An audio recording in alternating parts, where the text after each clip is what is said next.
Is it all blend shape based? Is blend shape. I think he have a blend shape tool he use only. Oh, okay. I'm not really sure. So he's animating. It's not a full facial rig. It's like a No. blend shape animation, but it's also great. And then for the body, he probably rigged it, or I think he have a script that makes things like breathing. oh, Yeah, I don't know how it works exactly, but I think you can see some breathing. Man, that brought it to the next level. Hello, my friend, and welcome to another TPaulino podcast. And today I speak with Gustavo Groppo, a Senior Lookdev Artist working in Mighty Canvas here in Vancouver, BC. His career has been brilliant, working in some of the most iconic studios in the world, such as Weta Visual Effects, Blizzard, Double Negative, Sony Imageworks, that just to name a few. And his career was not usual as well. He started back in Brazil, where he worked for nearly 9 years before he started to venture all over the world. And it was very interesting to me to see what drove him to go through all of these experiences and all the hardship that he had to go through in order to get to the position that he is today. Without further ado, then, here's the podcast. Enjoy it. All right, man. Hello. Welcome. Thanks for having me. Thank you so much for coming and taking part on this crazy adventure. And we have been trying to do this for some time, and now it's finally happening. And I usually start with a more broad stroke question, which is how do you see your position, or how do you define your position in the industry? What do you do? Your current position is? I'm working as a senior look dev and / surfacing artist. That's awesome. Yeah. So how do you define this? What is to be a senior look dev artist in the industry now, at the moment? Yeah, usually a look dev artist, they define the look for characters, assets, or environments. Yeah. And they also do texturing. Yeah. Like texturing comes first. Yeah. And then like working with materials to define the exact look of each material. So that's basically what Cool. a look dev artist do. Oh, Yeah. nice. And this is and how did this position came to you, in the sense of the things that you did before? You were dealing with a lot of modeling as well, and then why did you get to the point of being a look dev artist? Is this something that you always wanted to do? Yeah, it is a very long story because when I was a kid, I usually try to, like in drawing, I try to replicate hyperreal stuff. Yeah. Like things for nature, or there was a guy called Hajime Sorayama, which is a Japanese illustrator. Yeah. And as I was always trying to replicate his drawings Yeah. on my own. So always reaching the hyperrealism. So when I started working with 3D and computer graphics, I had the same feeling. I need to find a way to do hyperrealism. To refine this. Stuff. So I usually start modeling, and quickly I jump to materials and lighting to achieve the hyperrealism. So yeah, I can see, because it's you can do a lot of modeling, but it feels like the realism is indeed in the final stages of the process, right? Because you can have a perfect model, if it's on clay, it still looks like clay, right? So, and then you've been pushing this in all of your projects, always trying to achieve the greatest possible look.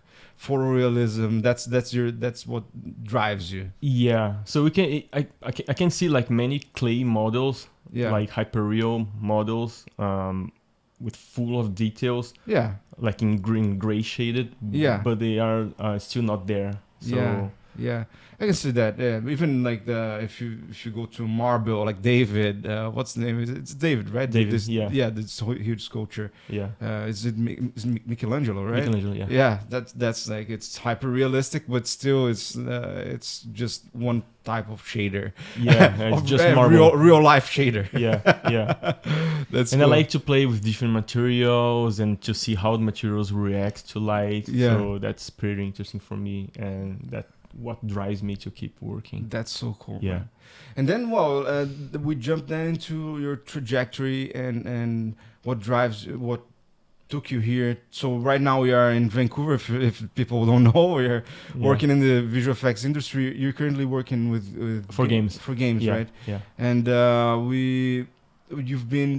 you're from Brazil like me, so you didn't start here in Vancouver. It was No. a long journey. Yeah. And what was your first like what did you do for university? Did you go to university? I went to university. I cursed. What's the name of the course? Yeah, it was like what It's digital design. digital design. Yeah, Okay. and there Yeah. we had many 3D related classes, Oh, cool. like drawing classes, but not that I use today. So many of my experience was self-taught. Okay, yeah. Yeah. But you were related to that from that was a part of your experience during university, and you think that influenced your career? No. No? No, nothing. Oh, cool. I couldn't get nothing from there. Oh man, yeah. Exactly. That's interesting because university is a place that teaches you a lot to get nowhere sometimes. Yeah. A lot of people that I know, like including myself, well, I did draw a lot during university, but I don't think it. Yeah, aside from drawing, but I did industrial design, but that really didn't. I did not ever work with industrial design. So then after university, were you already working with the 3D? What did you work on? I was working with computer graphics during my university. Okay. It was on because I started the first time I opened a 3D program was in 2001. Okay. 3ds Max for the first time. Oh wow. Yeah, and my first real job in 3D was in 2003. Oh, cool. And that's the same year I got into university. So I was working in cool. parallel. So you were and already studying. working before, Yeah. or almost at the same Yeah. time you got into university. Yeah, That's crazy, man. but I thought I need a diploma Yeah. just for like visa purposes or like just to have. So you already anything, had the yeah. dream of getting out of Brazil. I had a dream to know new places outside of Brazil, but not working. Okay. Yeah. I didn't have that dream at that time. I see. Yeah, it And came then- later. And then, so what was the place that you worked first? It's a very small place. Yeah. It's called Multimedia. in Mamute Brazil. Media. Yeah. Shout out to Mamute Media. Then. Shout out to it. I don't think they exist. Anymore? Yeah, they're gone. They're yeah. probably gone. Yeah. Yeah. Wow. Well, It was a long time they ago. probably resisted Yeah, as much well- as they could. Yeah, it was a very small company, Yeah. like with my boss and like 4 people. Okay. One person working with scripting, one person drawing, me doing 3D stuff. Okay. Yeah. Nice, man. So, Yeah. but how did you even? So you were young. You were just young, doing 3D in your house. You just loved it, and then you already went into work. What age was this? 2000, I was 24, Oh, okay. 23, 24 years old. Okay, yeah. okay. So you were dealing with 3D as a hobby at the time before getting to work. As a hobby. As a Oh, hobby, okay. yeah. Yeah, of course, if you're not working. Yeah. Cool. And then so you went through university and working all throughout university with 3D, and then how did this proceed? Like when did you change jobs?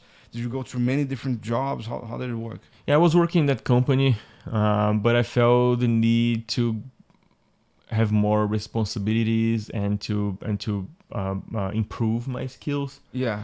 So I decided to apply for many companies in São Paulo, like Okay. many advertisement companies, Yeah. like Vitor Zero, Tribu Post. Yeah, You remember cool. Tribu Post? No, Tribu Post, no. Vetor Zero, yes. Yeah, But- Vitor Zero, Tribu Post, O2 for Yeah. films. Yeah. And I applied for these 3, and I got a response from Vitor Zero. Oh, wow. Yeah, Nice. like 1 week later. Cool, Yeah, man. I did one interview, and I got there to work for there because in Vitor Zero they make movies. They like short movies for advertisement, Yeah. and they felt the need to create like a print department, Mm-hmm. like for magazines, like Yeah, advertisement yeah. for magazines. And I got into this department, Cool, and man. there I stayed for 9 years. Wow. So Yeah, you were it's a long doing journey. a lot of stuff for advertisement and Yeah. magazines. Yeah. And then that was essentially creating 3D advertisement or like advertise or 3D for advertisement, and so then taking renders out of using products and everything. Yeah, Right. products, spec shot, cars, like whatever they advertise. So That's the thing about the Brazilian market, right? That's what I hear a lot here when you get here to the industry. It's like Brazilian, some of the Brazil or most of the Brazilians that comes from the industry in Brazil, they know how to do everything, and that's the reason, right? yeah, yeah. Because you have to We do do everything. everything, Yeah. yeah. You have to model, texture, light it, then render. So you know about the entire process essentially. Yeah, we're like I say almost generalists because like in my case I don't animate and I don't make any rigging and any effects. Yeah. But the rest of the pipeline I know a bit of everything. So Yeah, that's so cool. yeah. And then, so you stayed at Vetor Zero for how many years? You said? Almost 9 years. Almost 9 years. Yeah. In this journey, well, you had a lot there. Do you remember anything that was like that stuck to your mind that happened there? That was like, or either a tough time or something that you were proud of? I remember the first time I got into the company. It was a huge company because Yeah. I was used to small companies. Yeah. The previous company was just like 5 people. Yeah. And suddenly I was in a company with 90 people. Wow. Yeah, like three floors of company. Yeah. The studio. Yeah, is it's huge. pretty huge. Yeah. And the first years was just like enchantment. Yeah.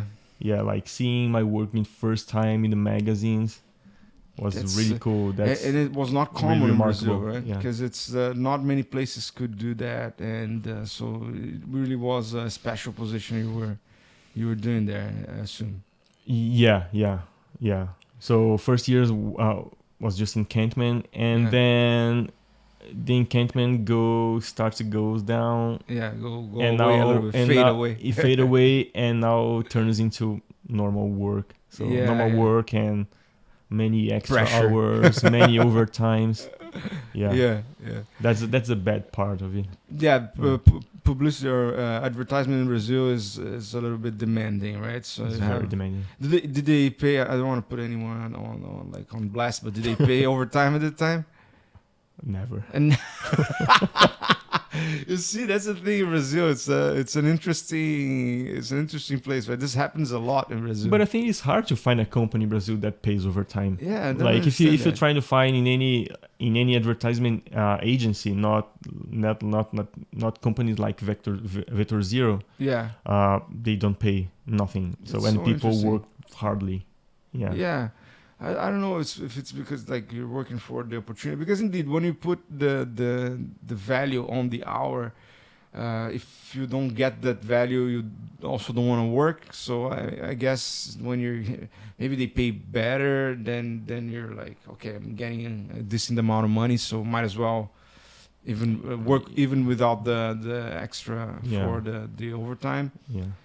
But it is interesting, right? Because you're like giving away more of your time, and Yeah. I don't know, at the time, well, you didn't have a family or anything like that, so you could do this without much backlash from your family. Yeah, in the beginning I was single, and then I got engaged with my wife, so it was just 2 of us. yeah, That's fine. But for the people that has kids or yeah. And you're going like after a, your future. like a big family, so, yeah.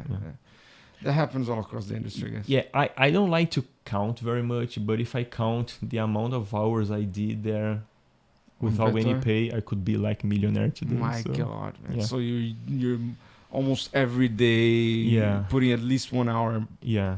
plus 1 hour. And it's not the same like here, because over time here we need to be approved. Exactly. And we approved for the maximum 2 hours per day. Yeah, exactly. And in Brazil, we do like nobody cares. 5-7 Yeah. hours more. No, Yeah. in Brazil, you're expected to work at least 1 hour more, and if you don't work at least 1 hour, you're like, this guy's not Yeah. as dedicated. Yeah. It was a tough time, but I learned too much. Yeah, that's the thing. It was a great school for me. Yeah. I can imagine that, and it was like 9 years, so you had the 9 opportunity years. to really touch on like Yeah. everything, and so you during those 9 years you were dedicated into like magazine advertisement, or were you dealing with different type? Like, did you get into motion stuff like animation, any sort of commercials? Yeah, the department suffered a bunch of transformations. So in the beginning, we've been doing print for advertisement on print media. Yeah. And then we started to get some VR projects. Oh, cool. Like with a bunch of animation and real-time stuff. Yeah. And then we got a bunch of short movies. Huh. Yeah, but Vitor Zero was doing movies at the same time. Oh, I see. But the agencies, they thought that our quality was even better than from the movie. So, and then I think because I puta, perdi a palavra. Vamos cortar depois. That's all right. It's all right. I quit there in 2015. Yeah. And I heard after that the company splitted. Yeah. So they went to work in a different place and with a different name. So doing a different media. They call VZ Lab. Okay. They were doing like VR stuff. Yeah. Yeah. So a bunch of transformations. Oh, I see. So they split it. Like the VR segment just went to a different direction. Yeah. And then Vector Zero continued with the stuff that they were doing. Yeah. And it's funny because the VR, it seems like a new thing. Like recently, there's more and more news about VR, but that was 2015. You're saying? 2015. Yeah, the year. It's I a long quit. time ago, man. Yeah. And what was being done in VR at that time? Which was the headset at the time? Was this like? It was mainly for car advertisements. Oh, car advertisement. Yeah. But like in lounge, like when it just for you to be able to see the car, what was it? Like really like an advertisement? Yeah, things like you put the glasses and you are in an empty space and suddenly you get the car in front of you. Yeah. You can open the car door and go inside the car and see the details and the features. That was like super novel, like a brand new for everyone. This experience, and it was really one of the only things that they were thinking about for VR at that time, right? Yeah. That's really interesting. And then when in this period did you start to get the feeling that there was an opportunity outside? Did you start to get like emails, people chasing you for jobs outside of Brazil, or was it something that you went after and like had to apply? Or even there's one thing actually that I want to know: how much freelance did you do during this period? Did you do a lot of freelancing? No, I never didn't did have too time. much freelance. No, I had time, but I used to use my time to improve myself as an artist doing personal projects. Yeah, otherwise you just don't evolve too much. And also you were working a lot, and plus freelance plus evolving, it's hard, right? Yeah. There's a fun fact about Vitor Zero, because in the beginning you used to make work for many companies and different products like pack shots, cars, like milk advertisement, like many things. And suddenly we got a job from a car company, and they required us to make like the most hyperreal we could make for a car, and we did that. They liked the project, and from that time we started to do just car after car, just car advertisement, car. And it's a huge market. Because I imagine like when they need to shoot a car commercial for television, the price must be insane for you to rent everything, like to actually shoot it on the streets, to You need to close streets for filming. yeah. And then with 3D, you can kind of imagine everything, and Yeah. it must cost a lot as well. But I imagine that doing it in real life must be a lot more costly, right? Yeah. Even for indoor stuff, you need to like rent a big studio, like big hazes, big equipment. Yeah, Yeah. I see. And in 3D, you can just move a light and Yeah. test if Yeah, it's they working can, or not. So it's yeah, not they working, can do add it it. again. They can add it a lot more. They Yeah, can do yeah. 300,000 revisions. And from that time, I noticed in me that I wasn't happy Yeah. doing the same thing every day. Oh. Car again. So I can see. that's when I decided to move. Oh, I And see. start trying to move and And trying that to was find how another many place. how many years in? Sorry. Like working with cars. Yeah, Oh, it was like 4 years. 4 years already working with cars, and, Yeah, and yeah. like, oh my god, I can't take this anymore. Like Yeah. I can't say it was like 100% cars, but like at least like 60 or 70% car jobs. So Yeah. Well, That's pretty boring. Yeah, and at least you got very good at hard surface modeling. yeah. I wasn't a modeler at that time. Oh, I see. I was a surfacer, Oh, okay.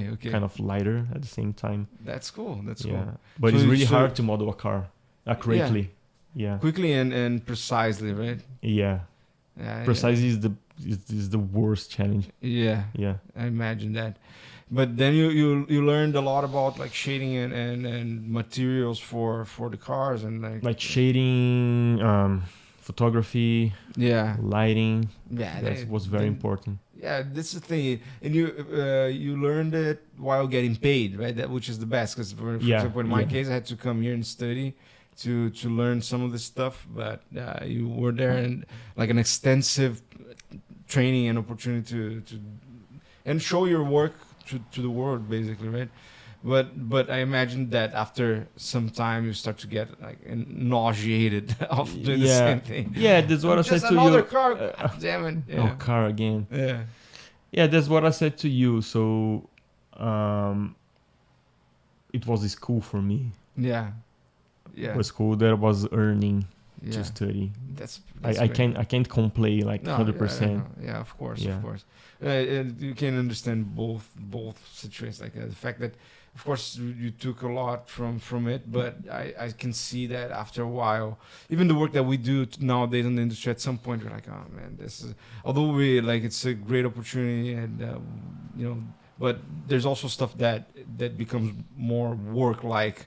And there's stuff that is more like a pleasure to do. Yeah, yeah. So then after during this period, you when did you start to think about getting out? You said that now when you're getting to work too much with cars, you're already thinking of going somewhere else. But then how did like getting out of the country? And by the way, was it after Vector Zero that you left Brazil, or was it? Yeah, we decided because I had a will to have an experience in living outside of the country. Yeah. So in 2015, I quitted the company. Okay. Yeah, sold my car, Oh, cool. sold many stuff, and moved to United States, Nice. like to do nothing, Yeah. and try to experimenting living abroad, Yeah. and mainly to prepare. So if you like to live abroad, so Yeah. I can apply to companies outside of Brazil, Yeah. and I already know how is to live outside of the country, Yeah. like without family, like in a different culture, in a different environment. Yeah. Yeah. And how were you thinking of surviving there? Were you like, I'm just gonna work in McDonald's or whatever, or do you have a plan or something like that? Yeah, we had a plan. My wife went to study English, Oh, cool. and I went to study like a single course in Gnomon school Yeah. for texturing and shading in Mari, Oh, interesting. because I also felt the need to improve my skills. So I haven't used in Mari at that time, Yeah. so it was completely new for me, Okay. and I wanted to gather this skill in my portfolio. So I did a course and How kept how doing long was this personal one? 1 year. 1 year of studying. You mean the course or my yeah, stay? yeah, in Gnomon, yeah. No, 3 months. 3 months. It's in a very Gnomon. was very short Short. Yeah. term. Yeah. And so meanwhile your wife was studying English and you were studying Gnomon 3 months, Yeah. and then you've left Gnomon with new stuff on the portfolio. Did you complete like one project, or was just like a bunch of tests and studies? Yeah, I forgot to say because I'm thinking. Yeah. No. Before going there, so I knew that I will be like in a very with many free time. Yeah. There. I decided to find some internship, Okay. and I could. My instructor in Gnomon, they advised me to get in contact with our own sim studio. Okay. So I got in contact with them, asking for internship. They accepted me, Nice. and I did like a 2-month internship in there. Before the Gnomon course. Before or, Gnomon. Or Before Gnomon. Oh, Yeah, cool. yeah. Cool.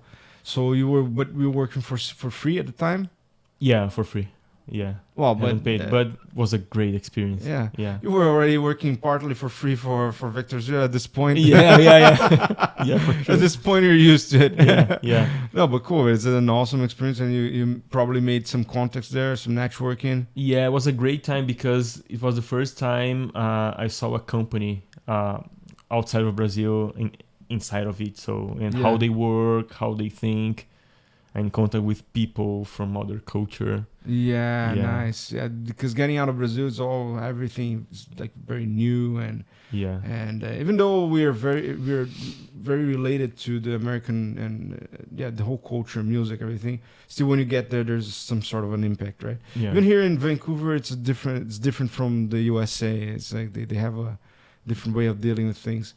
And then you did the course at Gnomon for 3 months, and then when was your wife done with the English course? Was it a 1 year course for her? The course was because we are planning to stay 6 months. Her course was 6 months. Okay. So we started to like the life in there, and we decided to extend. Oh, I see. So that she kept living there. No, I understand. But at the time, then, so after the course, then did you start looking for a job? How was it? I started looking for a job, but it's really hard when you don't have a visa. Oh, I see. So you couldn't really do it. I had a visitor visa. Yeah. My wife a student visa. Yeah. Yeah. So then nobody would really provide you an opportunity. No, it's really hard unless you are a superstar. That's not my case. Not like you're not, but it's I can even with a great portfolio, it's hard to get a. Yeah, they have to sponsor you, and that's really, especially in the USA, it's hard. Right? Yeah, I did one interview for ILM there. Oh, cool. But the visa was like the main deal thing. breaker. Yeah, deal breaker. That's the thing, man. It's like, we love your job, your work, and but how can you do you have the visa? No, and you don't want to spend money. So sorry, brother.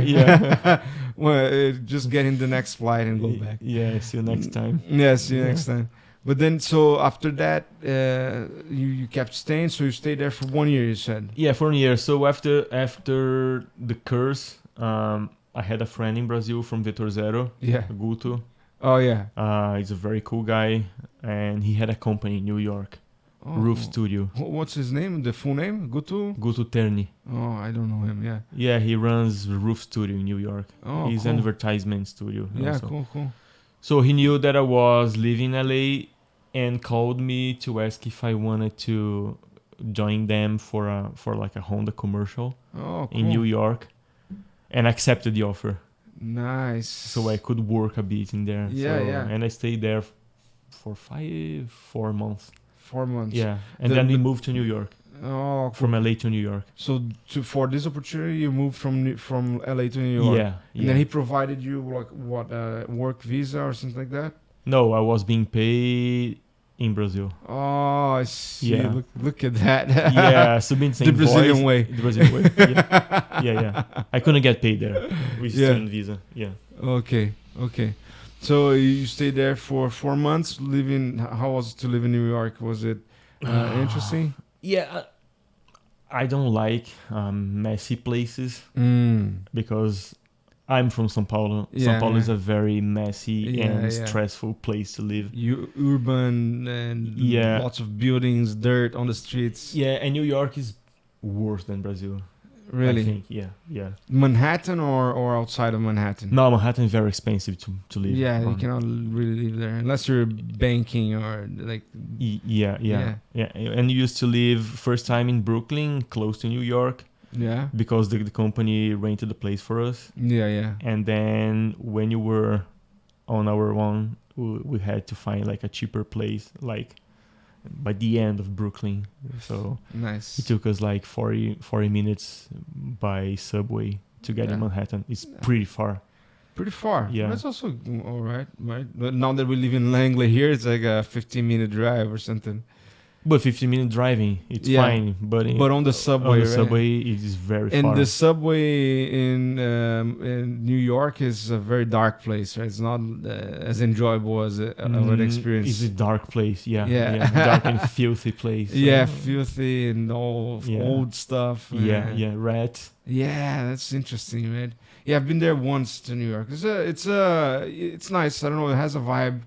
I don't know to live there, but like to visit, it's interesting to see the tall buildings, the places that you see on the movies, right? All the time. Yeah. I mean, for visiting, it's really cool. Yeah. We had like nice food, nice walks, nice museums to see. You can spend a good amount of time there and meet a lot of places. But to live, indeed, is. I think to live is worse than São Paulo. Yeah, it's probably because São Paulo has a interesting weather. At least the summer. It's hot. You can go for like a bike ride or something like that. But Manhattan is not this place, right? It's just it's very it's kind of a workplace, right? It's a workplace. Yeah. I think São Paulo is way greener than New York. I think, because in New York I saw many streets with no trees. True. So it's just like construction, just concrete, and you have Central Park in the middle. That's like a block of trees. Yeah, it's huge.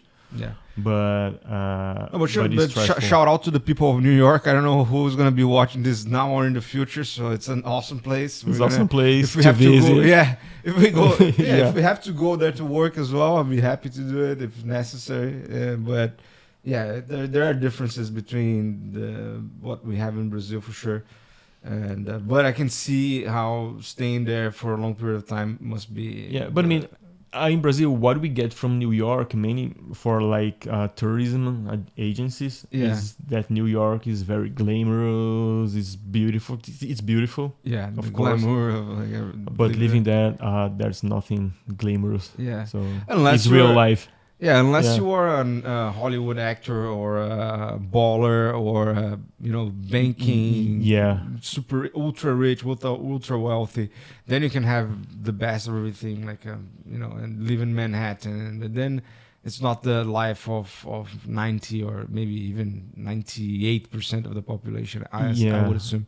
I remember Guto saying to me that your experience in New York is based on where you live. Yeah. I used to live very far. Yeah, so from Manhattan. Yeah.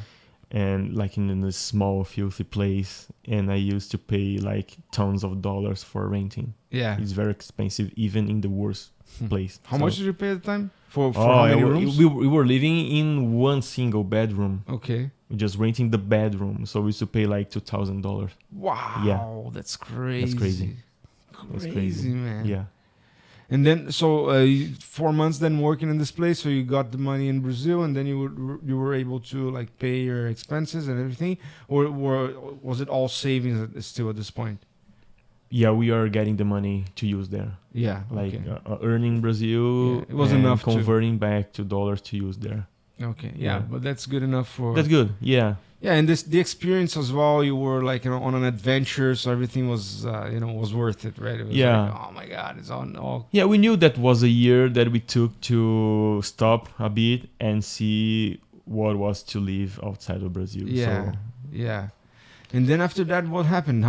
Then you had to come back to Brazil? What happened? No, so I quitted the company, and then at that time I realized that I didn't want to work for advertisement anymore. Yeah. It was always this stressful. Yeah. No matter That was where a turning you point. Yeah. Yeah. No matter where you worked in the world, it was always going to be like stressful. Yeah, very stressful. And then after that, I decided to stay at home, still in New York. Okay. Waiting for my wife's course to get in the end.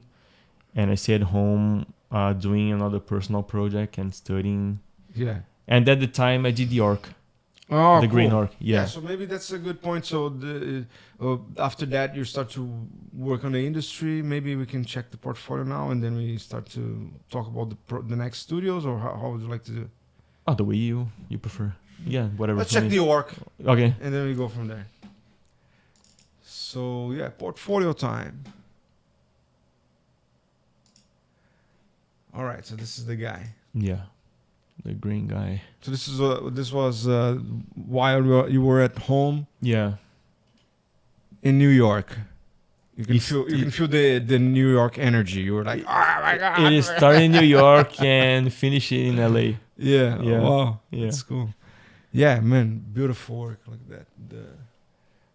From the grooming to all the accessories. I like it. Yeah, because I just finished the Mari course and I could put these skills in practice, right? Yeah.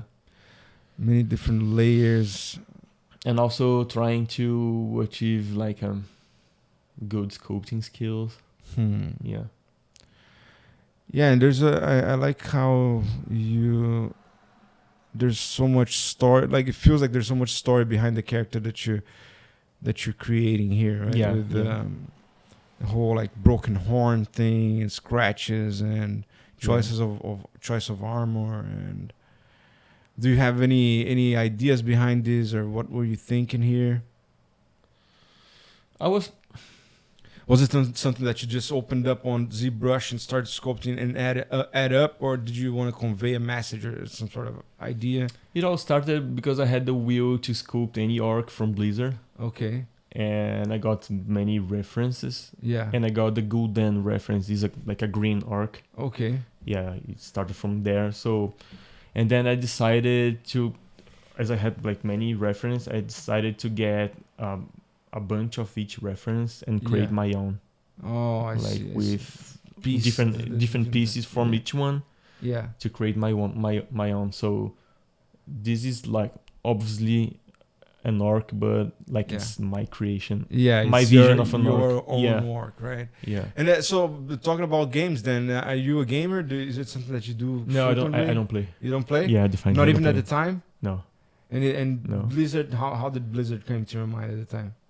Because I like the cinematics. You like the cinematics. It's like more a movie than a game. So. Yeah, that's interesting. At the time, well, still is, but I think that now Hollywood kind of, it's very close to actually movies nowadays. I don't know, it became normal, right? But I think that at the time we started to have more and more realistic cinematics on the games, and it was always like, oh my god, this is awesome. Yeah.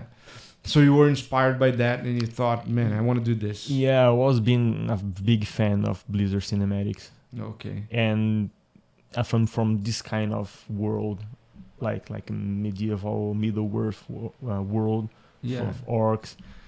And it was to listen to the band Blind Guardian. Okay. You know this band? No, I don't. It's like a heavy metal band, so they are based on Tolkien's tales. Oh, so, okay. I see. Oh, I think I know it. I heard about it before, but I don't remember a particular song. But interesting. Really That's cool. what I call Blind Guardian. Oh, look at that! So it has a full circle relationship with. So you were immersed in this this feeling at the time. I think by this time, I think they were creating the Warcraft movie. I don't remember very well the exact date. Huh. And I got many reference from it. Yeah. Nice, man. Yeah. It was a fun project. Nice, man. Congratulations. I love this one. Yeah, it's really cool. Now. So moving on from this one, then did you have anything prior to this one here that you did that you still have on the portfolio? Prior to this, many. So I think my most proud job is this car here. This was before. This Yeah, was during. I think it is 2009. Oh, cool. Was a long time ago. So this was even before Vector Zero? It's during. During Vector Zero. Yeah. So you were tired of cars, but you on your personal time you were you were working so much with cars, you were dreaming with cars. Even in your... The history behind this work is because I was recently came from a United States trip. Okay. That I traveled to the desert. Yeah. In Mojave Desert. Yeah. And I like this type of environment. Like dry environment, sunny, arid, desert, like the movie Rango. Yeah, it's really cool. I love this style. And I watched the movie No Country for Old Men. Oh, so cool. It's based like this. So you were inspired by that? Yeah, inspired by that movie. That's really cool.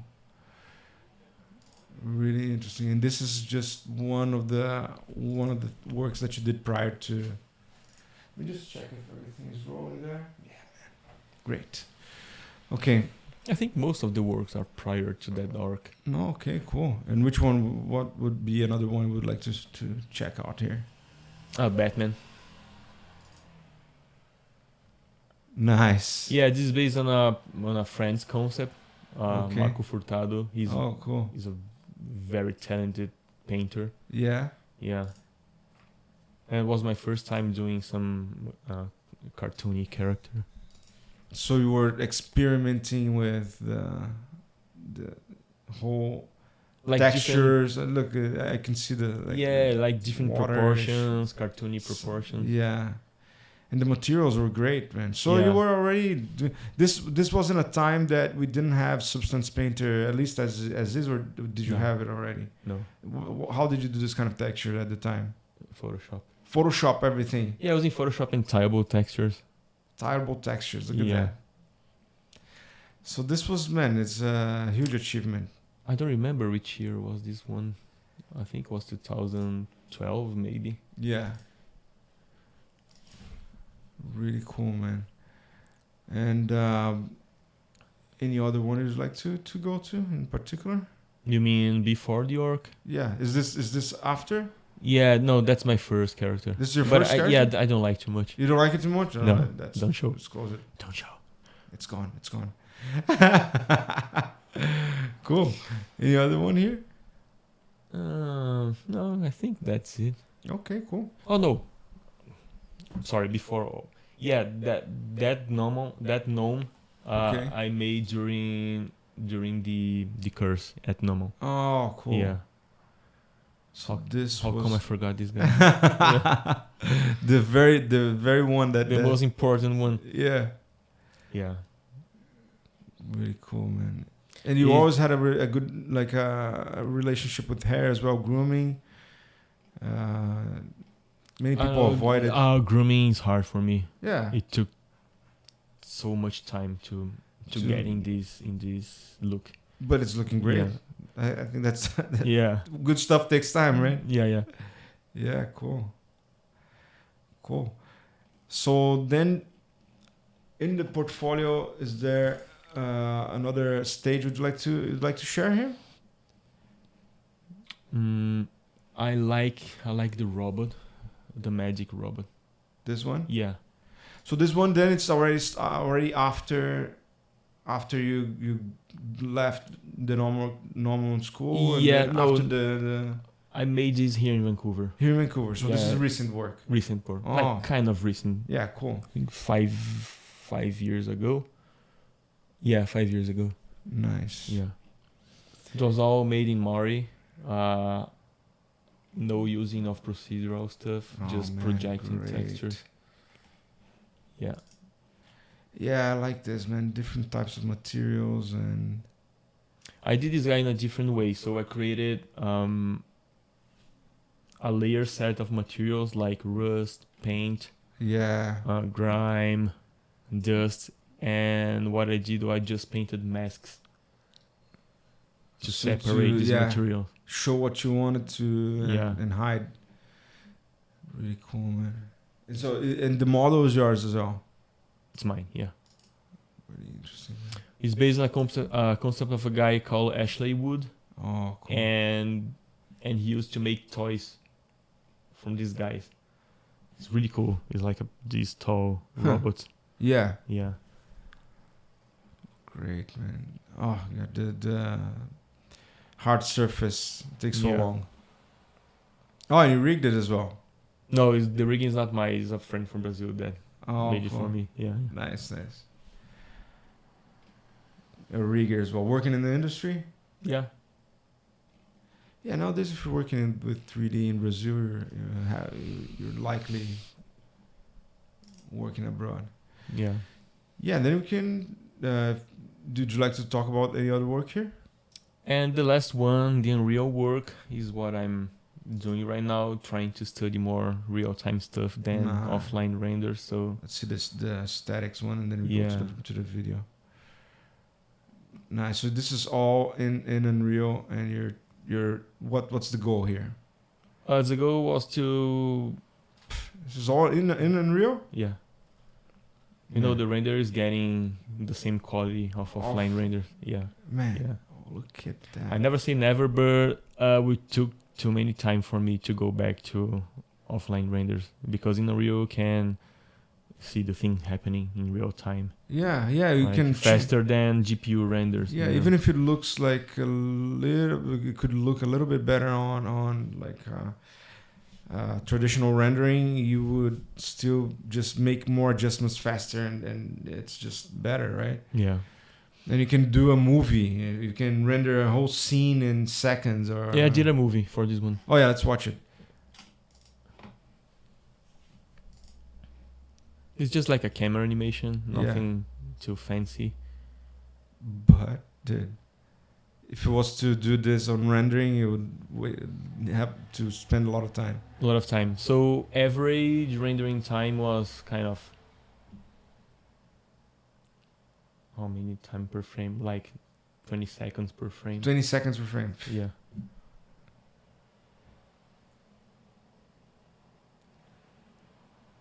Yeah, if we have audio on the video, I can put it afterwards. Yeah. Okay. Did you get a song on this one? There's a song? There's a track. Yeah. Cool. I'll add it on there. And look at this. I don't have any plans now to go back to offline renders, and I want to study more the real-time stuff. Yeah. Man, it's that's my goal for now. The times that we're living, right? That's just like the major innovations on my area, like rigging and facial rigging. You have the meta human stuff going on, and it's all real time. You can go check out how it's looking, make it look good presentation wise. It's much better to present. Yeah, I can totally see why you're thinking this way. And this guy here. Yeah, there's some turntables. All in Unreal as well. Yeah. Man, it's the lights are very soft and a lot of details as well. So this is Unreal. Which version of Unreal is this? 5.1. 5.1. Yeah. You're using the whole thing like Lumen and everything. Yeah. Like what's the name when you have the environment light or the bounces of light is forgot about ray tracing. Yeah, sort of ray tracing. Yeah. Right. You have what's your graphics card at the moment? I use a notebook. The graphics card is very weak. Oh, so my computer started to burn. Yeah. I don't remember which graphics card was. I don't remember now. Yeah, but it's not a good one. But man, you can see that even with whatever, like working with a laptop, you can get amazing results. Render a movie. Yeah, you can imagine. It's a laptop I got into in 2017. Okay. It's a notebook, so but it still works pretty well. Yeah, I can see that. Yeah. the whole Orc. Did you do it on the laptop as well? No. That was how did you do it? I had a HP server cool. at that time. And then you sold it? No, it's still in Brazil. Oh, yeah. Okay. Cool. All right, and this is the last one we have here. Would you like to talk about any other project? I like the other robot because I'm a big fan of Matt Dixon works. Oh, cool. And this is Unreal as well, or this is V-Ray. This is V-Ray. Yeah. I like the colors, man. It's kind of like a tiny robot that dreams to be an aviator. Yeah. And I decided to get his painting. Yeah. That is pretty good, but like in terms of detail, is pretty basic. Yeah. And I wanted to bring it to the real life. Lots of details, man. Yeah.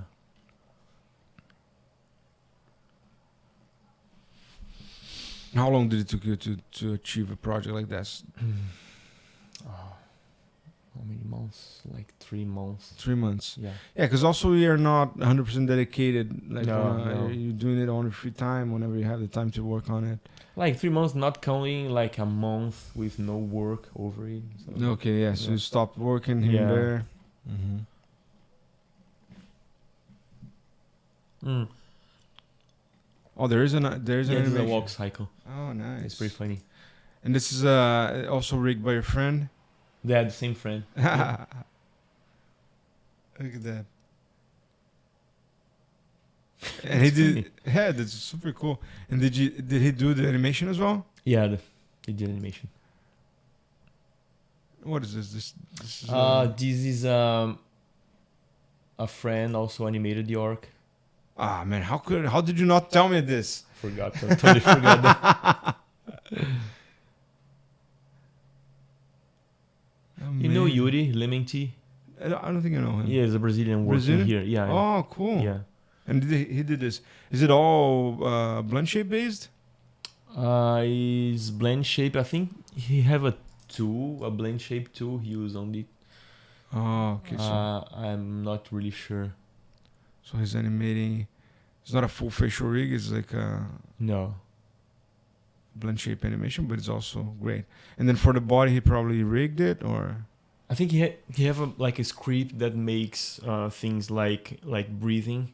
Oh, yeah. I don't know how it works exactly, but I think you can see some breathing. Man, that brought it to the next level. So much detail. Yeah, really cool. Man, phenomenal portfolio, dude. Thank you. How do I do this? Okay. Cool. Is there anything else you'd like to talk about here on the portfolio? No.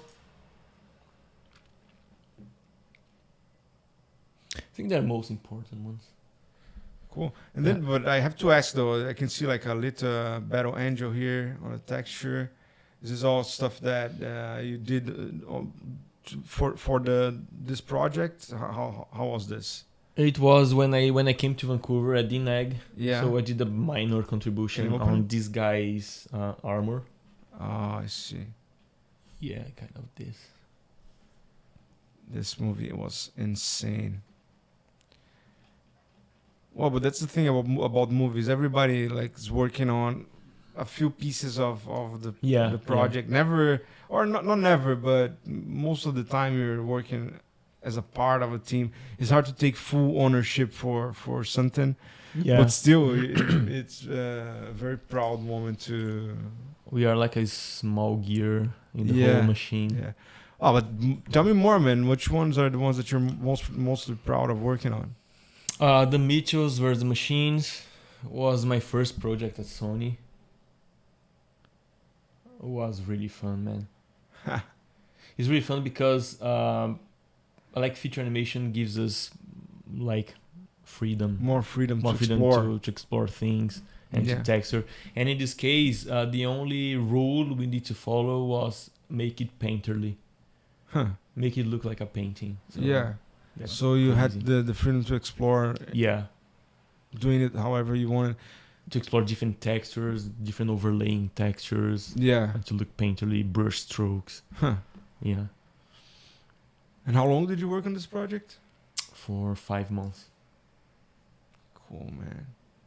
5 months, and then I liked Vivo as well. Ah, that was I watched this movie. It's amazing. You like it? Yeah. And there's a compilation of scenes and assets I worked on the movie. Sony Pictures. So you worked for some time there. 2 years and a half. 2 years and a half.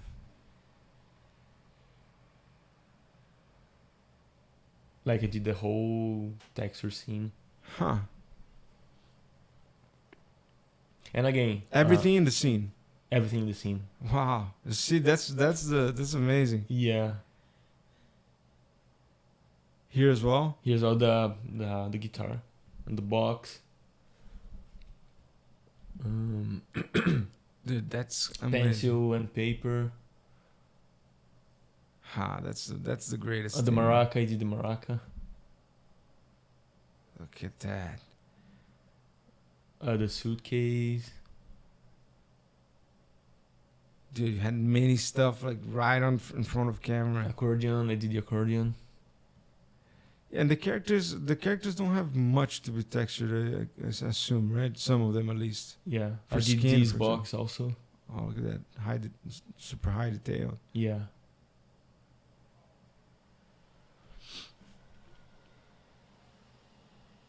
Huh. And the direction in this movie is to keep the textures looking painterly again. Yeah. But using geometrical shapes. So if you notice on the texture, there's a lot of squares, triangles, and like the finest straight shapes. So they try to they give you artistic freedom. They just give you some sort of direction of like a basic broad guideline. stroke, Yeah, basic guideline. Ah, phenomenal, man.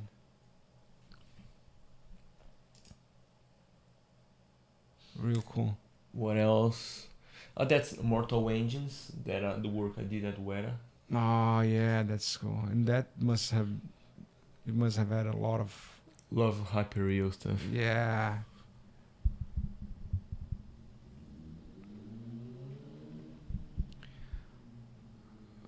Oh, I see. And then tell me about it. What did you do here on this shots?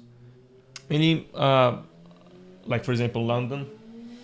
Yeah. It was a city that has the contribution of like many texture artists. So I did some maps for these jaws here. Huh. A huge city. They just created something from scratch, right? Yeah. If you see like these jaws here, they are the size of a house. If you compare to that city. Yeah. Yeah, it's huge. It's massive. And I did a bunch of scratches and rust maps for this. Like this type of detail here. Oh man. Yeah. And this is something that you went to New Zealand to do. Yeah. We're gonna have to talk about that. Hold on. Sure. And for this scene was the major scene I did, so I did almost the whole environment texture. Yeah. Like these rings, this machine here. Huh. Amazing. So many different assets. I can imagine it was a crazy asset project, like 100 million assets to be. Yeah. And the deadline, so I had 2 weeks to texture this whole environment. Oh wow! Yeah. 2 weeks. 2 weeks. But they must have like a lot of already done shaders, right? You just drop it and then adjust, or do you have to like? No, paint? they have like 50% procedural stuff ready in Mori. Yeah. And from that point, you start to refine like detail here and there. The stuff that needs to be.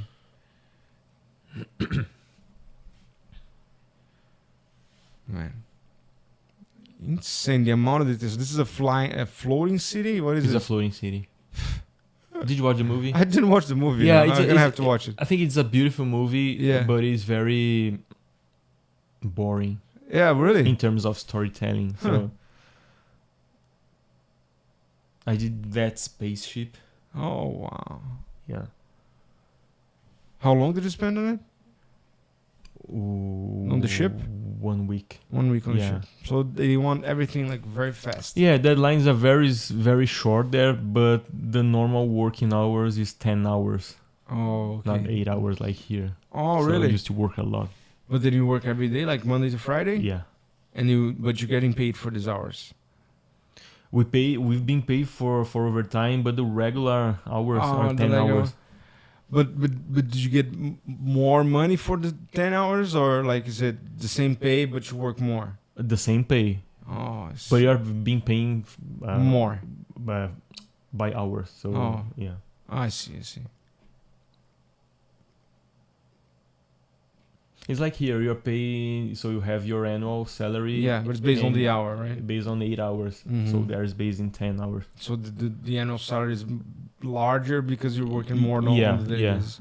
It's not bad. No, it's cool. But it's more dedication for sure. I don't know how people can take this for like long periods of time. 10 hours a day for a year must be. Yeah, so because I spent like I had a first contract of 5 months, Yeah. and then the contract was extended for 3 more months. Oh, So I in the see. beginning it was just encampment. So Yeah. I didn't just see like the time Wonderland. passing. Yeah. All right. Okay, so then we have this, and then any other one we would like to talk about? I think that's all. Cool. Cool. Yeah, I like it. I'm Thank you. astonished. Man, that's awesome because then we have a lot to talk about here actually. So if so we were just in New York. I don't know. We left in. You were working. I was working in New York. Then for 4 months. I stopped working. Yeah. Stay at home. Yeah, doing the Orc. Yeah. We And then you did the yoga. Yeah, we went back to LA for Yeah. more. This was was in December 2015. Yeah, and hold on, just to quick caveat: if you want to know more about the Gustavo Groppo on ArtStation, please go there and check out all the work. There's a lot to be seen, and we can check out this whole story behind this projects, and highly recommend. There's amazing stuff. Cool. So then you were in LA, back in LA. Back in LA in January, the end of December, like nearly Christmas. Yeah. And we decided to stay 3 more months in there, so I could finish the work. Yeah. And trying to do some more networking. Yeah. And my wife was doing another level of English course. Okay. So we stayed there for 3 months, and then we came back to Brazil. All right. So I started working there in O2. Oh man. Yeah. So man, after all this time, like going to different places in the US, now you're back in Brazil, like the whole adaptation again of like mind and everything. Yeah, I went back to Brazil, but wanting to spend more time outside. Yeah. To have more experience. So because the experience was really good. Yeah, you liked it a lot. And then in Brazil, I started working there for like a Brazilian feature animation called Malas Arts.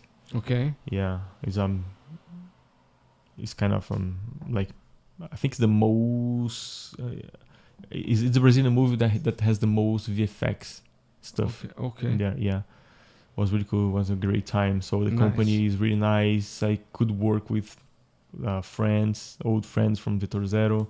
Nice. And it was like a familiar environment. So it was really good. That's so cool. And how long did you stay in Brazil in this stage? 1 year and a half. 1 year and a half. Yeah, and during this time, I've been applying to companies like Weta. So I applied to Weta. I could get an interview with them, but nothing happened. Okay. So, and I had that feeling that, my portfolio is going to the trash. Oh my God, man. Yeah. Yeah. So nothing happened. That was worthless. That like everything you did was when we were there in the United States, we were thinking, oh man, I'm really doing something with a differential. And then you got to Brazil, started to apply, and you had the feeling that wasn't worth that much. Is that it? Or not? Get your question. So. No, I mean you felt like what you did after you got rejected. You started to feel like it wasn't everything that you were thinking. Like the portfolio wasn't that good. No, I didn't have that feeling. Okay, yeah. Because we are we're starting to know that our life will be in Brazil. Yeah. So I was enjoying staying, working in O2. I was working like close to home. Yeah. That's a very comfortable situation. Yeah, you start to get comfortable. Yeah. Yeah. So I kept working. So Yeah. the interview wasn't that good, but that's fine. That's fine. Yeah. And we've been working. We were like settling our life there, and then 1 year later, Weta came again. Oh, hey, cool. Are you available? Yeah. Oh my god! Again, this guy is again here. So I was available, and they scheduled another interview with me just to check if my availability, and so when I could fly to New Zealand.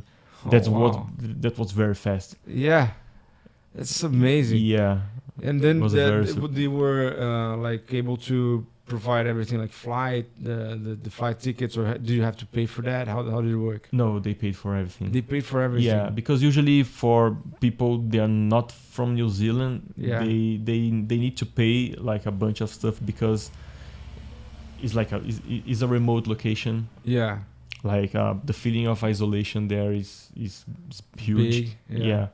Because it's a small island. We were like 16-hour difference from Brazil.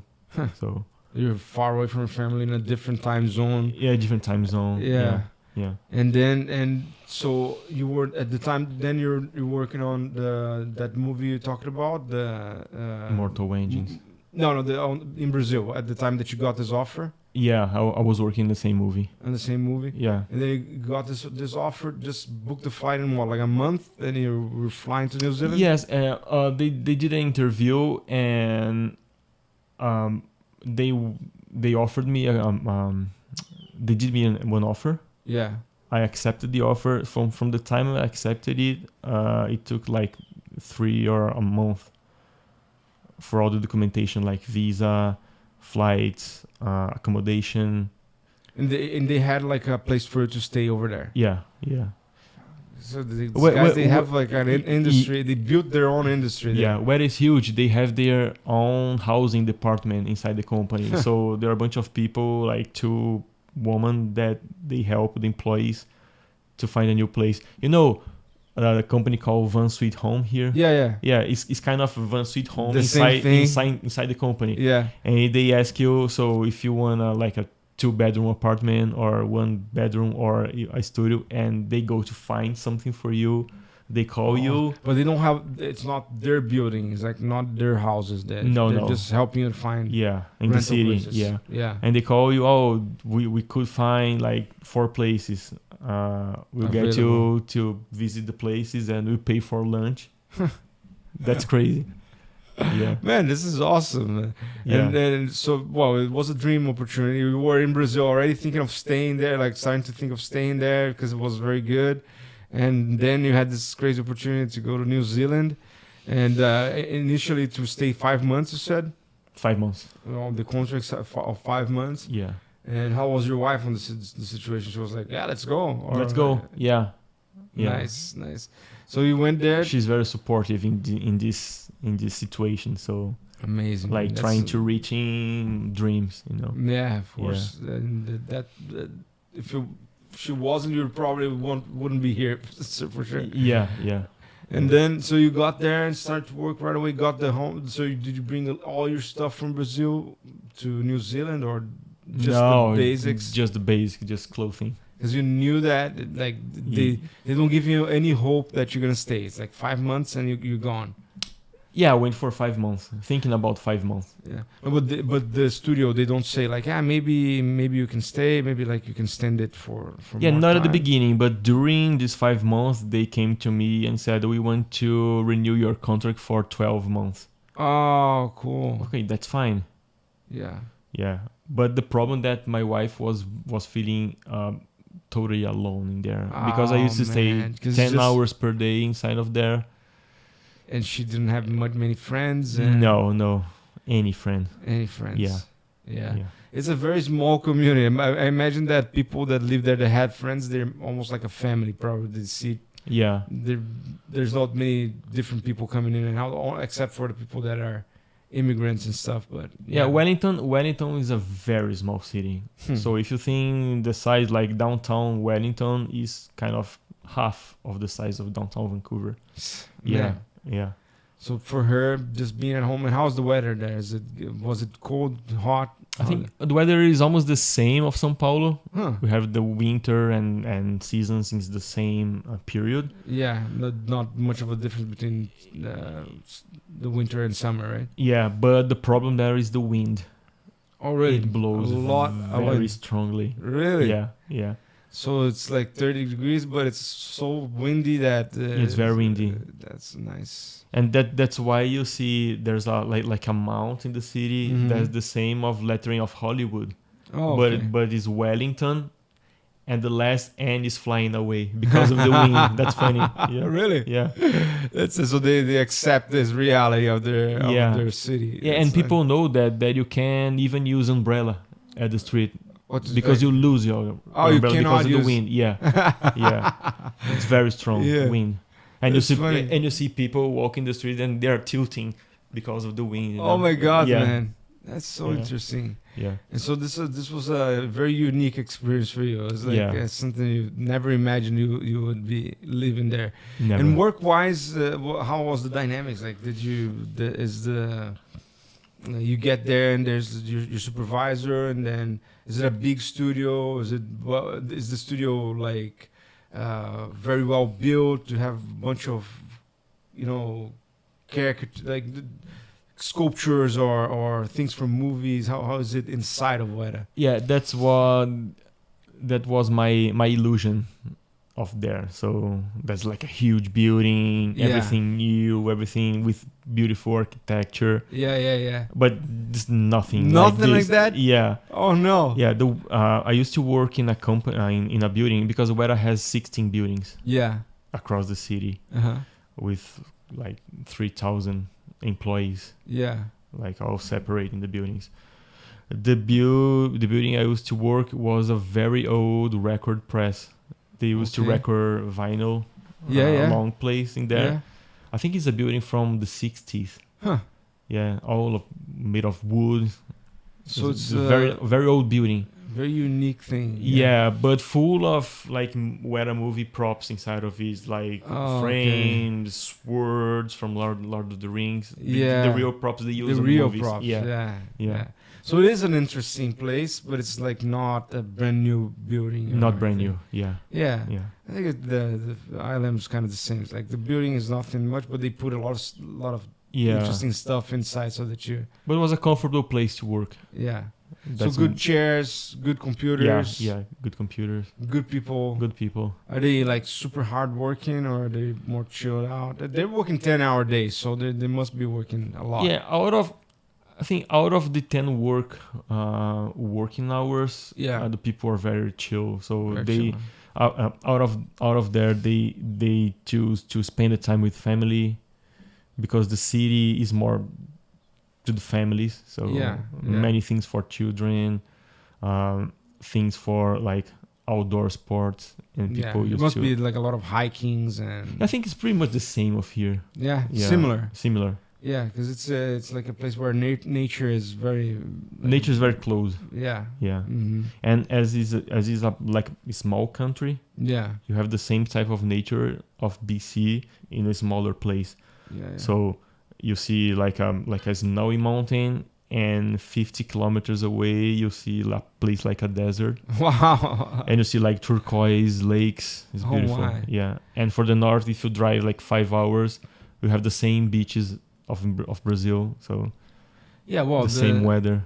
It's epic. I've seen only pictures, of course, but I know New Zealand is like beautiful. Everything is amazing. Yeah. But as your wife felt, if you're alone, it's hard to stay there. Yeah. But then after a while, after work, so we worked on the machines. What's the name of Mortal Engines. Mortal Engines.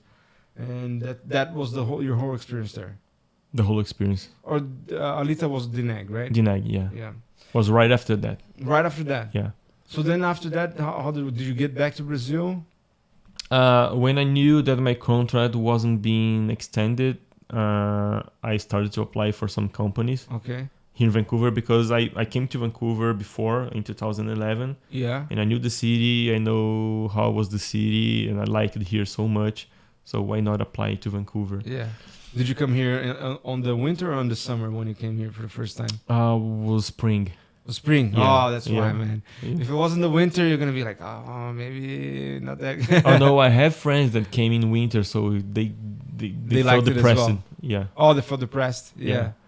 Yeah, the winter here is anywhere in the winter, but yeah, it's a different place because in the summer it's like amazing. Everything's great, gorgeous. Even in the spring, it's like, man, everything's good. And it like it's not that hot anymore in the spring. No, it's fresh. It's fresh. Yeah, you can still do the same things more or less, but Yeah. everything good. Yeah, but Yeah. that's good. That's good that you got this very good impression. And then when you thought about it later on, you thought about coming back. Yeah. So you start to get in contact with some of the studios here. Yeah, I applied for Blizzard. I Yeah. did an interview for Blizzard for environment modeling. Yeah. Cool. That's not my strongest skill, Yeah. but I applied anyway. Yeah. Applied to DNAG. I think I applied just for the two companies. I did interview for both, Yeah. and I got hired by DNAG. Cool. Yeah. So after that we got some extra time still in New Zealand. We had like 15 days still to be there, Yeah. and we decided to travel to the South Island by car. Oh, cool. Yeah, it was a really good experience. Yeah. Man. So sorry. So how much time did you spend on DNAG? On DNAG, Yeah. I got there for a 10-month contract. 10 months. Yeah. Okay.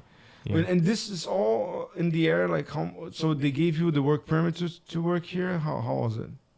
They give the work They permit. They provide you the work permit. Because it's Yeah. the same thing as the US. If you don't have the permit, you have the. Yeah, You're yeah. essentially like unable to work. But I think the name Weta in Made my all the portfolio made all the difference. Of course. Yeah. Of course. It has a huge weight. a huge weight in. Yeah. Yeah. on it, Of yeah. course. Yeah. Amazing. Congratulations for the opportunity. It definitely made you. Cool, yeah. Opened more doors for you afterwards, and still for sure it's always gonna do Yeah, that. that's what I imagined before going to Weta. So I thought that is a very is a very far place. Yeah. Is like a turning point for a huge moving Yeah. in life. Yeah. It's very far. It's gonna be an investment, right? Yeah, it's not an investment because they paid for everything. Yeah. Yeah. Well, but I mean, you in terms of like at least for like your wife and like there was a little bit of sacrifice, but it was overall great. You made money and you got a huge name on your portfolio. Yeah, but at the same time, believe that it should work, open many doors. Yeah, from of there. course, So, of course. and that happened. And it happened. Yeah. So then you then how did it progress? Are you a permanent resident now? Yes. And how was this trajectory? Then after that you got job after job. Yeah. So I had 10 months at DNAG.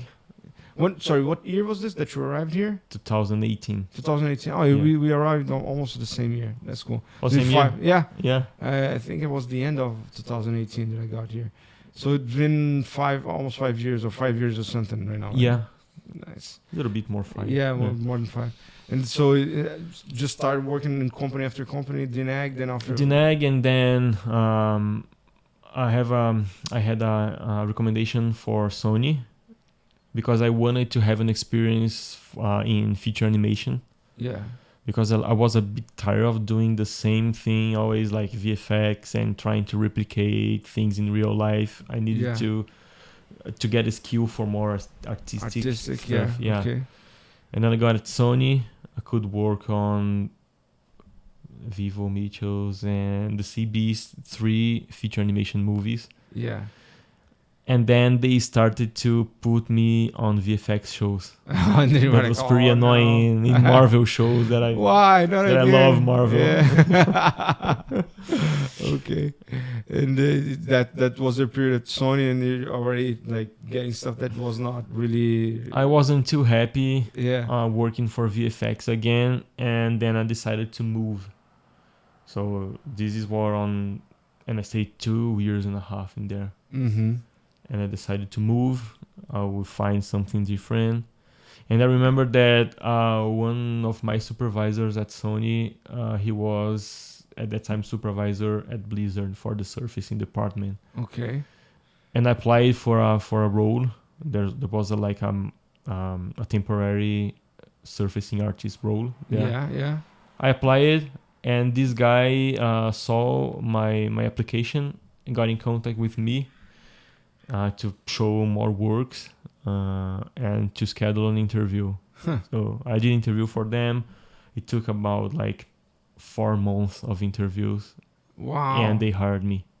Nice. So sorry, this was Blizzard. Was Blizzard. Oh, Yeah. well, why so long though? It was just like talking to one, talking to the other. I don't know. I think it's because in the middle of the way one of the recruiters, they moved to a different company, and the job passed on the process. the process to another recruiter. That why I think it took more time. Yeah.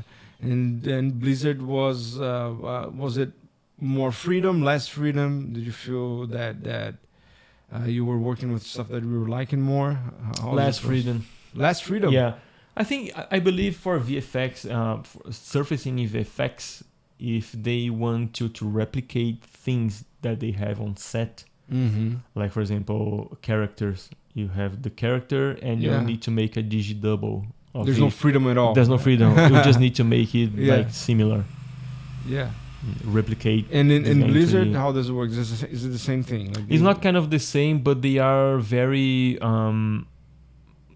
focused on details. Yeah. Too much details. And things they took so very long to approve. It's because they have like years to make like a 5-minute or 8-minute movie. Oh, okay. And has a lot of time to be in just one asset or just one character. Yeah, that's interesting as well, right? It's a different perspective. Different, yeah. And you can make it the best you can possibly get. Yeah, but at the same time, Blizzard was the place I could change drastically my eye for texturing. Even better. Really? Yeah, I learned a lot in there. Really, because of this process of like refinement and having time. Yeah. Before that, I knew that I knew about details. Yeah. But they go further. Way much more. Yeah. But how about like texture resolution, for example? Is it the same thing as in visual effects? The same for cinematic is the same. Oh yeah. I think depends of the asset. Yeah, depends on the asset. You have like hero assets or like smaller things. Yeah. Yeah. So that was the latest experience before the one that you are right now. Blizzard and then Imagendary. Oh, Imagendary, which was the hat that you're using. That's a logo. Nice. Yeah. And that was like a project that was it an old studio or was it a brand new studio? It was a brand new studio. They were like gathering people mostly from Blizzard and Sony. Yeah. To create a new team for a new IP. Yeah. And you were doing the cinematics for this IP. Oh, cool. Yeah. So that whole experience of cinematics that you had on Blizzard, that was crucial for this studio to be interested on your work? Yeah, kind of, because now at Imagendary, the cinematics was in real time. It was made inside Unreal. And then what impact did it get on? Did it have on the type of work that you were doing? Like, is it the resolution or the softwares? What did anything change? Everything changed because it was my first time working inside Unreal. I got in there. I didn't know nothing about Unreal. I see. It was brand new for me. That's why you're also doing it on your personal time. It really made a good impression for you. Yeah. So for the first month in there, my work was basically like 90% of the time researching things by the web and watching videos about Unreal, getting tutorials. Yeah. And 10% was working and trying things. Yeah, nice. Yeah, it was very exhaustive, but I could learn a lot. Yeah, so you got to be able to pull off the quality that you know and like on a real-time engine. And there's so much to learn about Unreal Engine. I mean, for texturing, it's a whole different universe. For texturing, nothing new because I can apply the same. Yeah, the same maps, right? The same maps, the same concept. Yeah. But the problem is that in Unreal we have like a bunch of nodes, and a bunch of nodes they change the name in relation to the nodes we already know. So Okay. yeah, And you still use Mari for texturing, or are you relating both. to Substance Painter? Both. Both. Yeah. Both. Yeah. What situations are you still using, like one or the other? Mari for more organic stuff and Substance Painter for hard surface And things. more procedure Yeah, stuff. more procedural. Yeah. Yeah, cool. And usually like Substance Painter to generate some basic masks to use inside Mari. Yeah. Like the combination of two. Damn, and it's a great experience indeed. And then now, so after this whole time in Imagendary, how much time? Was almost a year. Almost a year. Yeah. And then the studio, what happened? We started to see some red flags inside the company Okay.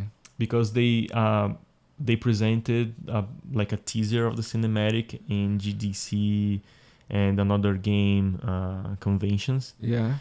and they used to share with us the information they had, like what's happening with the company.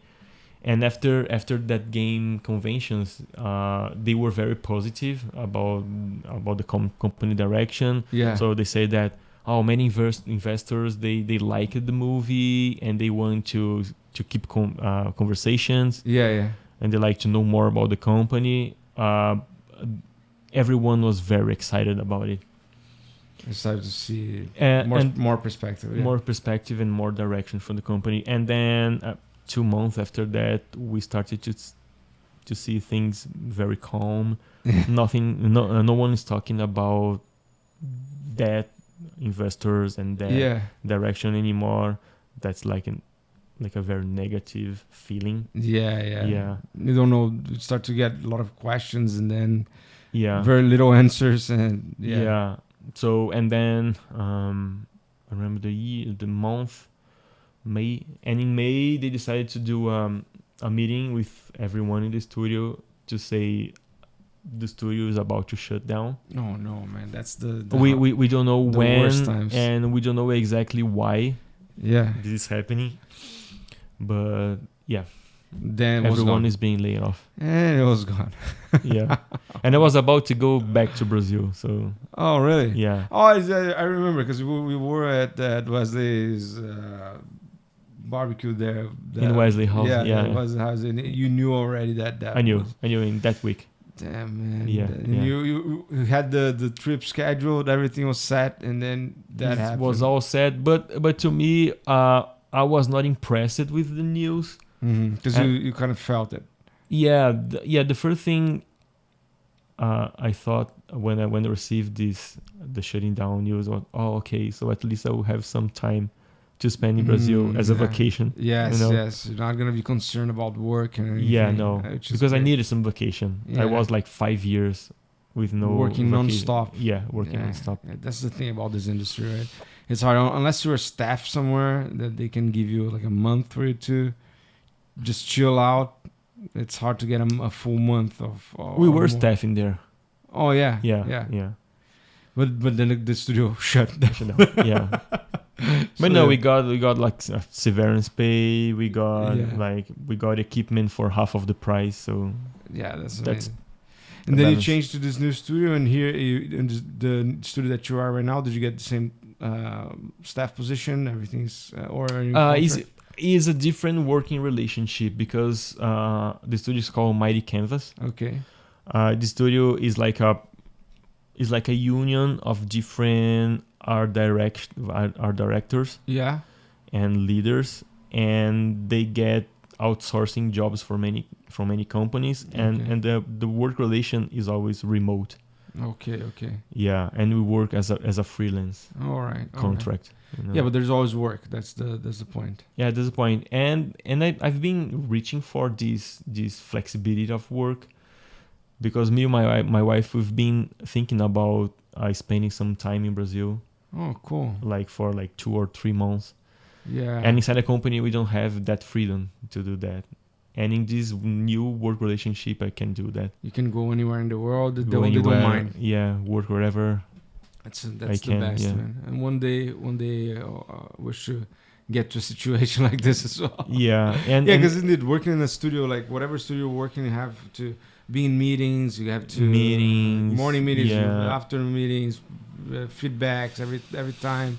So it's we need to respect the working times. Like you need to start at 9 and Exactly. 9 to 6. It's not about deliverables. It's about Yeah, like, and working on that now specific time. and now I can choose when I need to work. So Yeah. if I start at 11 or if I start at or 8 a.m.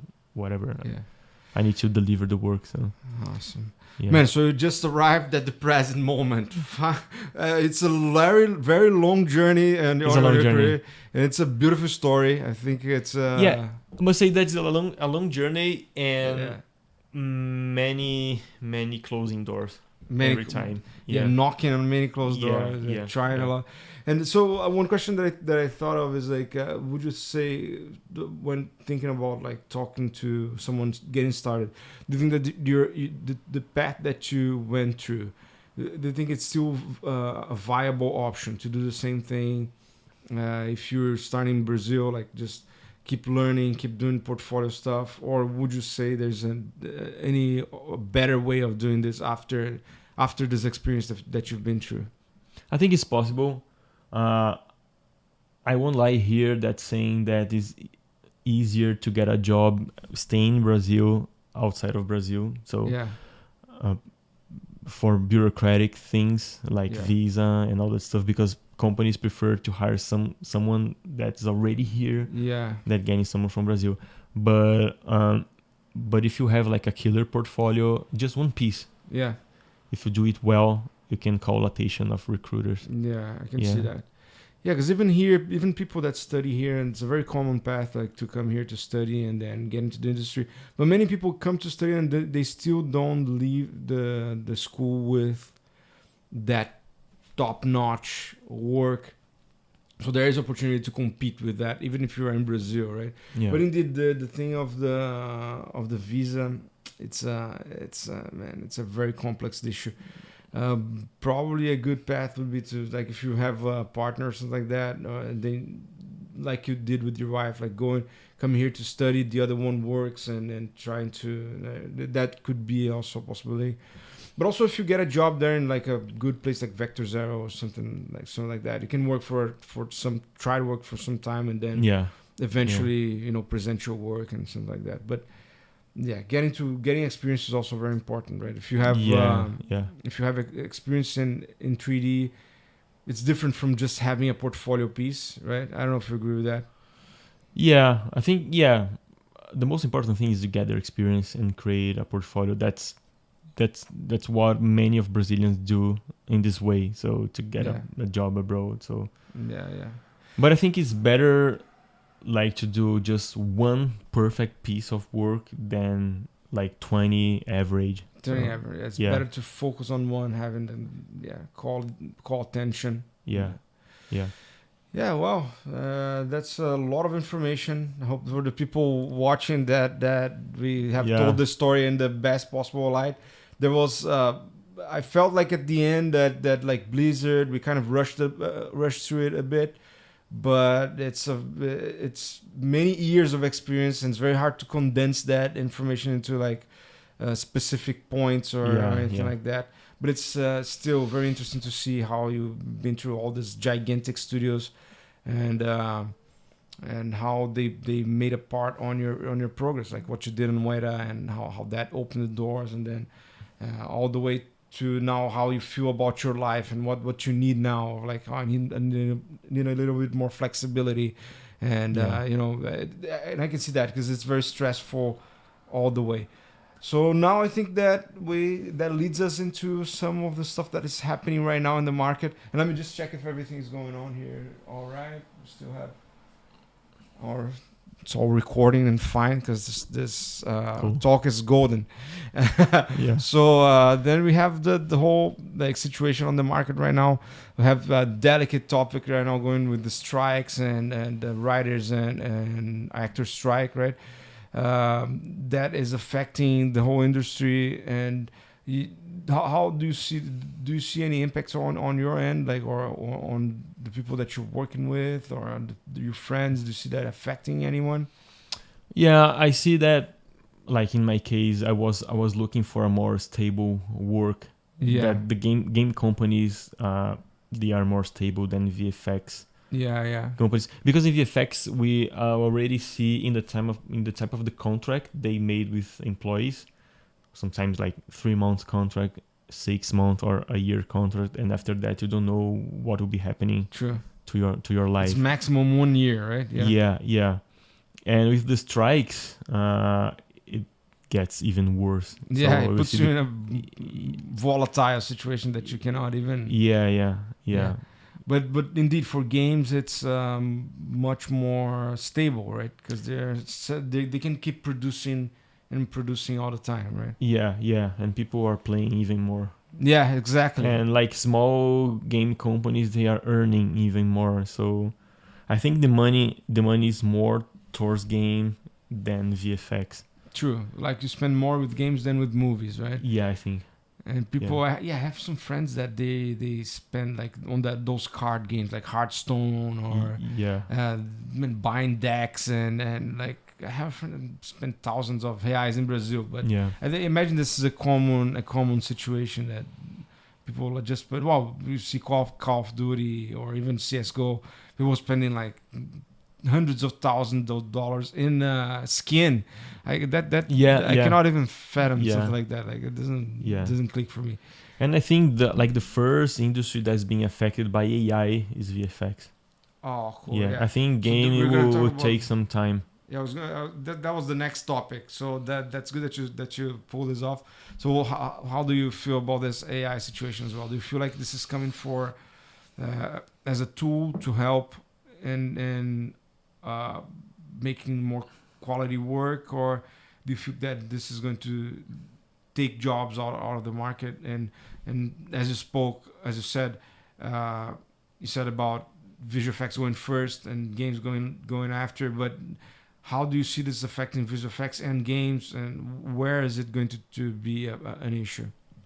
I think it's coming for the benefit, like improving the work and improving pipelines, improving our direction. But I think it depends of the mindset of who are using. Like people should use it for like improve the work, or people should use like to do the work, do the whole work. It depends of the mindset. So, but at the same time, I feel very bad about people that are trying to get into the industry now, like for junior people. Yeah, man. Because they will face like a very automated industry. So the automation is going to take over in a very unique way, right? That's never been. Yeah, I feel very very much the same, because when you got started, we didn't have this, like the concept art was a very important part of the process, like, and the concept artist was very unique as well, because you had to have vision, artistic quality, and now you can make concept art kind of on the fly. And then even for, I don't know about the texturing side, but I know you can generate a lot of stuff, but also I feel like you can produce more, right? Like you can have more variation, or it's the quality of work can be accessible for more people, because even like what you're talking about the digi doubles and stuff, I think this kind of automation has been happening for a long time already, right? When you talk about like digi doubles, it's something that people used to do by hand, and then now all of a sudden you have ready, something that you get ready, and you have to like just make it, clean it up and make it proper, like rig or whatever. But then it also allowed you to have like hundreds of this, right? So I don't know. And I believe like for small companies, AI could give like a better opportunity for them to make a production. Like instead of like spending too much money or having like a large structure. Maybe that's the point. Maybe it's worse for the big studios, because they're gonna have more competition, right? Like getting that top quality AAA results is not gonna be exclusive to this like hundreds of people studios. It's like smaller studios are gonna have access to that as well. But I think in my opinion it depends. as I said, like a mindset for the people like with good intention or people with bad intention about AI. Yeah, it's stealing. It's basically on intellectual- how you use that. Yeah. In this copyright sense, do you have anything to think about it? Like the fact that AI is using art from everyone to be able to produce this new type of art, if you can call it that. Yeah, that's the bad use of it. That's the bad use. Right? Yeah, like you getting copyrights and whatever. Yeah. It's that's the point where it's hard. It's a philosophical issue, I guess. Yeah. It's a long discussion about like getting other artwork to make the machine to learn how to create that thing that's not yours. So that's true. And it's a topic on the software side. That do like one that I'm trying to include as well, which is the usage of Blender. Have you ever used Blender, or do you never used Blender? Never. And do you think like this is something that could be getting into the industry, or do you see any usage for that, for this software? I mean, for people to use Blender to get into the industry, or even like I think it's the sort of the same thing, because if it's used in the industry, it's going to be more useful for everyone, right? Or if there's a point of learning, if there's if it's a useful software, if you would use it at some point. I think Blender is showing some really good enhancements, like from the past years from now. Yeah. Like different ways to model, or different ways to animate inside in just one package. But I think it's hard to implement Blender in a company that is already solid using a different pipeline. So I don't believe it will be like in the near future. Yeah. Maya is rooted on the very. That's like for studios like Disney or ILM, for example. It's the very root of the thing, and I think that what I started to realize is that the pipelines that they take like tens of like 20 years to develop, and then what do you do? Just like throw it away. That's the whole machine that's working. And also is the problem with AI. Like it's hard to implement that effectively into the pipeline. Right? Yeah. And then the next question would be like regarding VR. That's another emerging technology that has been more and more usable with like higher resolution and ability to expand the workspace if you use it for working. So have you ever used it? How do you feel like this is something that's going to be a part of our lives now in the future, or you think it's not very useful? VR, I think it's useful because I think human being, I think we want the more interactive we could get was better. Yeah. So if you play a game in front of the TV, like seeing just 2D, is one thing, and if we immerse inside that place, is a totally different experience. And I think human being is always trying to reach a better experience. So there's a lot of field for it. Yeah. Especially now with this like the Apple Vision Pro. Have you seen the Apple Vision Pro? Yes. And would you spend this amount of money on a headset? Like $3,500? No, it's not a priority for me. But it would be cool to test it. Yeah, just to check it out. Yeah, check it out how it works. Yeah, it's funny that sometimes people say, like, I see on the reviews and stuff, people saying like, this is going to be for industry professionals or for studios to. But even the industry professionals are not really like, $3,500. That might be a little too much. Yeah, one thing that's very cool that I want to test someday was that like DJI drone with the glasses. Oh, that's a different. Yeah, where you see the glasses. So it looks really cool. Drone. You feel like you're flying around. That must be awesome too. Yeah, it's technology is popping up everywhere. Yeah, and I think that this is kind of the whole set of questions that I had. It's cool. It's a lot to talk about. It's been I don't know how many hours already, but it was awesome. Yeah. And then for the last question that I ask is like for the people starting out, whatever message you have for as an inspiration, as like something that you learned or something that you'd like to share. with anyone thinking of getting into the industry, or even if you are in the industry already? Yeah, if you're starting to learn now,